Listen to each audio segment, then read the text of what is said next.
Hey guys, today we are back with another video. We are looking at HDV today. It is iShares Core High Dividend Paying ETF. What we do is in this series, we try to determine how much of these ETFs we need to own in our portfolio. What is the dollar figure we need to own to hit $1,000 a month in dividends? Coming over to what we summarize what we do in these videos, we take a look at an ETF, and today's is HDV, High Dividend ETF.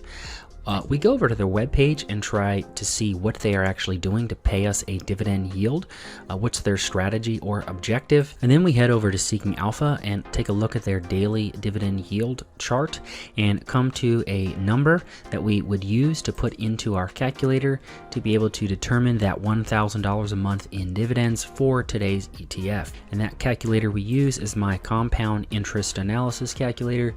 And we're not going to explain everything on this calculator. We're simply going to look at the dividend yield, change the ticker symbol, and then take a look at this box down here for HDV. And then we'll take HDV and compare it to the S&P 500 index. Over on HDV's website, it is iShares Core High Dividend ETF, expense ratio of 0.08%, so not that high. So what is the objective of this fund? How are they actually paying us a dividend? Well, they seek to track the investment results of an index composed of relatively high dividend paying US equities. Well, what does that mean? What is relatively high dividend paying US equities?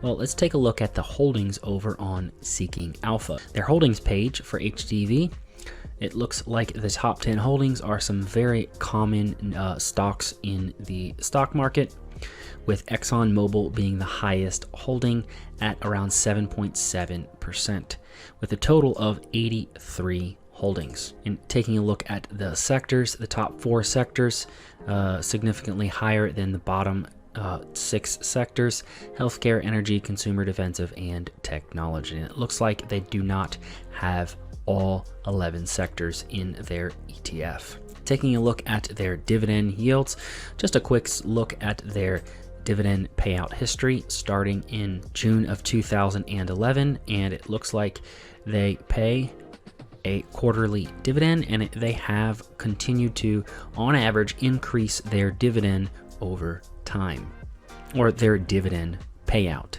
Taking a look at the dividend yield history, and you can see besides the 2020 market crash, where everything just all of a sudden crashed and it artificially inflated the dividend yield number, it looks like it has hovered anywhere from 3% all the way up to about 4%.